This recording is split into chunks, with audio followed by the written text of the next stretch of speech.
Hello and welcome to part 5 of the tutorial series How to make a sandbox visual novel in visual novel machinery.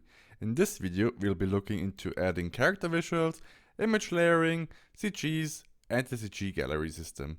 This guide will focus on how to do specific things in visual novel machinery and not on how to write the perfect story for Sandbox. So let's get started. Last time we left off with having created our town map. This time, we have reached a point where we also want to display visuals for characters, so that Bob is no longer an ominous voice in the room, but also has a visual to himself. For this reason, we can use the character images. So let's go to data and character definitions. There it is. And let's look at the definition. So Bob has a character image per emotion.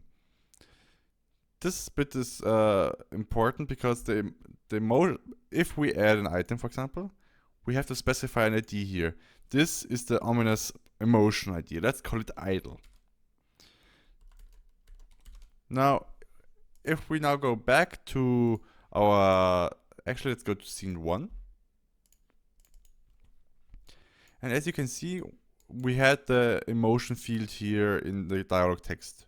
If you now press on emotion here, you can see that now we have an emotion called idle, which means that once this dialog text is called and we say we want to display idle, the idle image will be displayed. The only problem here is now that we have no image specified. But for this reason, I have prepared some assets that I will be using here again as well. So let's go to content, art, characters, and let's import our character assets. For this purpose, as with the previous video, I'm using sprites or assets that are freely available on the internet. So if you want to use them as well while following along this guide, you can download them. The download to those assets I'm using now will be in the description down below. So let's import our character. I'm using a male sprite. Awesome. It's from asset pack called Background Character Sprite Pack, which can be found on itch.io. Now let's quickly make sure that everything's set up correctly. Texture group is UI. Compression settings is not default, but also user interface. Let's save. And let's use this character in here now. So it's what's called base. And actually, let's rename this because base is not very descriptive. Also, in general, with textures, what you normally want to do, I haven't done it in the previous tutorial, but let's do it here, is that you prefix them with T so that you know that it is a texture asset. So let's call it B T underscore base character. Now let's set it here and save. And if we now go to scene 1 and select the motion to idle and press play, we will now get, well, actually, let's fix something from last time. If you remember, always the first dialog in the dialog definitions is played, and I have not changed it back yet to be scene 1 again. So let's quickly go to dialog definitions and swap this out again. Now if we press play again, start game, and we can see Bob is spawned in the center of the screen and his image is far too big. So actually let's scale it down a little by, let's say, half. It's still gonna be huge, but maybe not that huge anymore. Otherwise we have to half it again. No, that's big enough. So now let's look into the details. Why is Bob spawning in the center of the screen and why is he there instantly? For this reason, we have the character animation tab and the character layers tab. The character layers tab is further down the line in the video when we talk about image layering, but let's focus now on the character animation. First of all, we have the character positioning. the character positioning is relevant for if you change the emotion, for example, or if you want to change the position of the character. If you do not want to change it, then just call it inherit. Set it to inherit, which means it will take the position that was previously that it was using the previous step. Now, if we select left here, it will mean that our character will be on the left side of the screen. Actually, it's on the right side. Why is that? The reason why it's that is because most likely in the visual novel machinery settings, the character positions are defined wrong. So instead of 0.725, we need 0.25. And here instead of 0.25, we need 0.75. Now if we go back into the game and start the game, now left is correctly positioned onto the left side.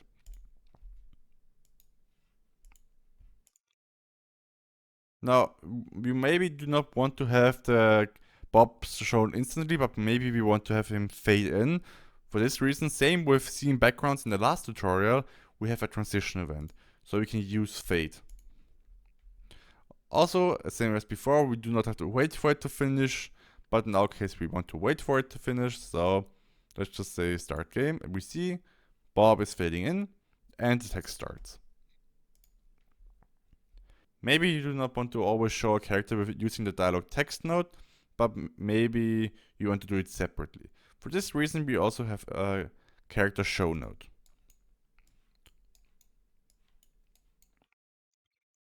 The character show node basically does the same thing as the dialog text in terms of the character display. So it shows Bob with the emotion idle, and we can specify the position and the transition event if needed, and the layers. So if we now do it this way, we press play, we see Bob is always here in the center. Which also tells us one more important information. If we set an emotion here, for example, to idle and leave this to none, it will not change the character. It will keep the same image as before. The only way to change the emotion is to specify a different emotion, or use character show again and specify a different emotion. If we want to have if we want the character to actually disappear, we need to use the character hide node. There we go. And then we select our character, Bob, and now if we press compile and save, we press start game, we see he's spawned in, and then he's gone away. Now, why was there this weird effect now that he's instantly there, because there's no transition, and then fade in to the left? Why did that happen? In general, because we set an emotion. So if we keep this to none, it will be ignored. So if you press start, he's immediately in the center and he's gone. Further proving the point that was mentioned before, that if you keep it to none, nothing will be done with the character. And also character hide, same as character show, has the possibility of having an animation effect when transitioning. This is relevant if you want to not just have them pop in.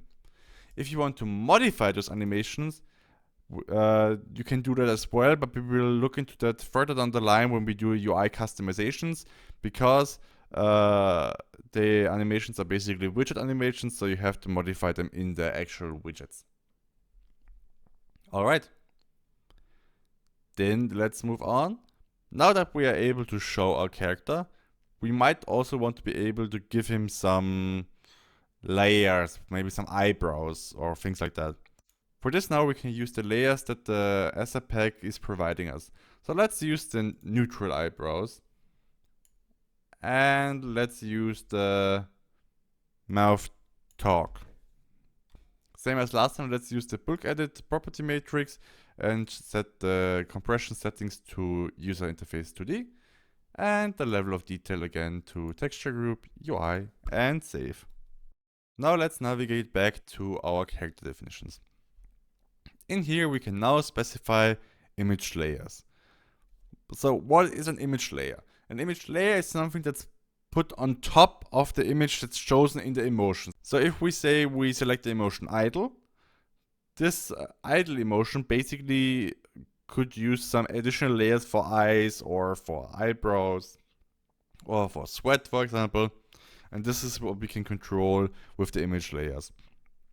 You do not have to use character image layers.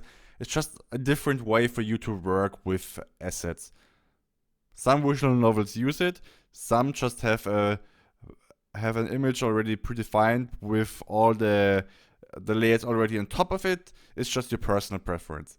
In this tutorial, I'm showing you how to do it as well. So you can choose if you have your finalized image already in the emotion, or if you want to add layers on top of it, so you can switch out hair, eyes, clothes, shoes, whatever your heart desires. You could even make a character customizer with your system, but you will always have to remember which layers were chosen. So now let's add our new layer. We want to add eyes and mouth, so we need a layer for eyes. So let's specify eyes is our layer. And as per usual, layer ID and the ID have to be the same. Not only for data tables, but also for maps that have an ID. So the layer ID is called eyes. And here we have an ominous layer index. The layer index is relevant for you if you have multiple layers and you want to stack them together correctly. So something that has a higher layer index will be displayed in front of a layer that has a lower index. Just keep that in mind. Now we add the layer image. This one also has an ID. In our case, it will be neutral. So let's call it neutral. And let's import our neutral eyes. Let's click on it. And same as before, let's divide it by 2 so it actually fits on top of our asset. Let's save. And now we can actually use it. So let's check out the character show node. Here we have a layers field, and in it we can add our new layer. The layer ID and the image ID are the IDs that can be found here. So the layer ID is eyes and the image ID will be neutral. So let's insert those here. So layer ID eyes and image ID neutral. If we now press play, start game, we can see Bob now has eyebrows. And if we press on, the hide actually hides it. Now, if you remember from before, we actually also have a layers array as well on the dialog text. So let's try this out. So let's disconnect this for now and use this one here as well. And paste it in, and we're good to go. Don't forget to select the emotion as idle, and then press play, start game, and same as before, it's Bob with eyebrows. So you can choose to either use a character show node, or you can directly do it on the dialog text. Internally, what happens if you specify character properties on the dialog text node is that it will internally actually spawn a character show node, which does the exact same thing. So you do not need to use a character show node, but it can be useful if you, for example, want to spawn multiple characters at once, because the dialog text also only spawns one, so that could be useful. The character hide node, in that case, you will always have to use, because otherwise you cannot hide a character. One thing that's also very relevant for you is that same with scene backgrounds, at the end of a scene, the characters will also be deleted. Now, one more important thing, different to scene backgrounds, is that there can be multiple characters on screen. Actually, you can display as many characters as your heart desires, but you will have some layering problem over time, because right now we only have positioning left, right, center, and true center, so you will have to position the characters accordingly unless you want to have some characters on top of each other. Now, last but not least, one thing that we can also do is we can actually move a character. So let's check out the character move node. This node basically does the same thing as the character positioning field in here. But sometimes you want to move a character outside of a dialog text, and you can do so. So we want to move Bob from the center to the right. So we press play, and we have what is my new name, and Bob is moved to the right side. Now there's one additional thing that the character move node can do that the dialog text node cannot do. It is move the character with animation. So what it does, it basically interpolates the character from one position to the other. So if we press start and press continue, it will move the character to the right, and then we continue. And this is everything about characters and character layers. There's also other fields like if we check the character mesh and character animation per emotion, which is relevant for 3D content, but we're only focusing on 2D, so we can ignore this for now. Now, let's look into CGs. Sometimes we want to look at specific, sometimes we want to show the character some specific image to commemorate a specific moment. For example, two characters giving each other a high five, for example. For this reason, we have the CGs. So let's import the CG. For the CGs, I'm actually using a background image which was created by Uncle Muggen, which is who created a large collection of background images, but this time I'm using it as a CG instead. So let's select one good background. So I'll choose the scenic road afternoon. Let's import this. And as per usual, set the texture group to UI and the compression settings to user interface 2D. And now, same with scene backgrounds, we can set up CGs. The data tables are actually set up exactly the same way. So if we compare, let's actually delete this and duplicate this. Actually not duplicate, remove it again. Copy and paste. And it's now exactly the same thing. So now let's check back what the asset was named.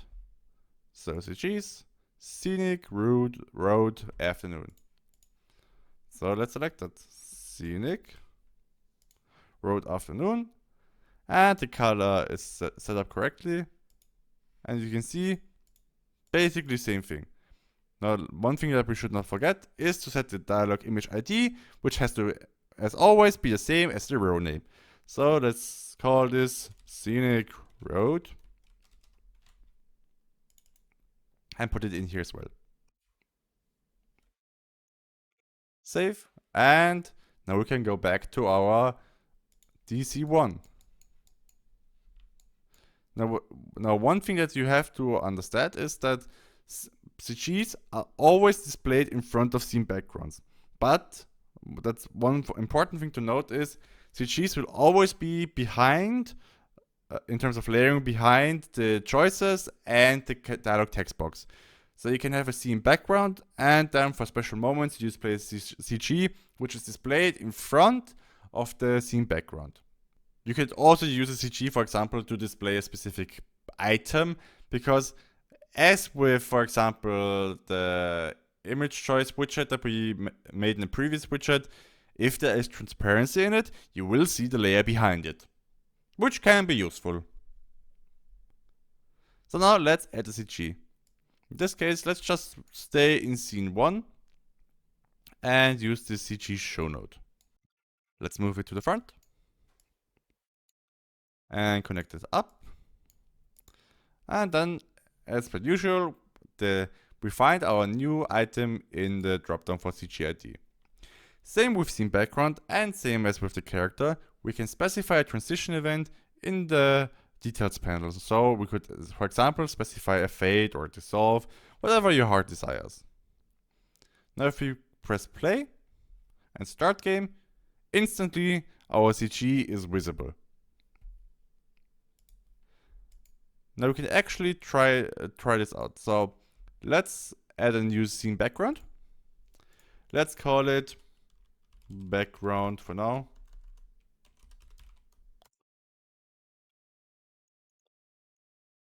And let's use the background that we're also using in the main menu. Let's press save. And now, instead of using a CG, actually let's just move this over here and add a scene background show. We connect this up, we select our background, and then we show the CG. And after renaming, we are hiding our CG again, so CG node hide. Same as with scene backgrounds, there can always only be one CG visible and not two. So now we are showing our background, then we show our CG, and then we hide it again. So we press play, we have our background, then we press continue. Now the CG show has been called, so our CG is shown. We enter the name, and the CG is hidden again, and we see our background again. Also demonstrating the layering of CGs and scene backgrounds. Now there's one more important thing for the end now that we want to look into, and that is gallery system. Right now our gallery is empty, but we have such a beautiful image to our CG definitions. We want to show this monumentous occasion to the player. So for this reason, there's a dialog image group ID. This one can be used to specify a name for a dialog image group. What is a dialog image group? A dialog image group basically means everything that has the same ID, the same group ID, will be displayed together in the gallery. Meaning that, for example, you have 3 CGs, you press on the display image in the gallery and it will show the first image and the second image. So now let's try it out with the scenic road. Let's specify an ID saying road. And we press save. And now if we start the game and go to gallery, we see our image is locked. We can press on it, but nothing will happen. If we now just press start game, what is my new name? We continue here and we're done. Let's go back to the main menu and we press gallery. The image is now unlocked. We can press on it. We can see it in full screen. We press on it again and it's closed again. If we now have 2 CGs, we can let's try it out with 2 CGs. So let's add a second one. Let's add the rainy day. Let's set it up again correctly as well. Use interface 2D, save. Let's duplicate the scenic road. Let's duplicate it. And let's call it scenic road rainy.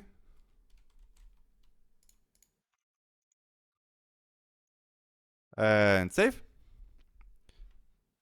Now they both have the road ID. So if we press save and play now, we see it is still locked. And now we press start game. What is my name? H. Then we go back to the main menu. And we click on it and it will show us both images because both of them have the same ID. So remember down the line that all the images displayed in the gallery, if they have the same ID, they will be shown in the same cycle. Alright, then the last thing to do is go to the main menu, click on dialogues and wait for the next video. This is all from my side. And in the next video, we'll be looking into UI customization, which means we will be overwriting every single UI that is available in Visual Novel Machinery and make a beautiful custom UI, most likely using assets from Kenny. If you know him, if not, then you will get to know his asset packs in the next video. So The only thing left to do is say have a great evening and goodbye.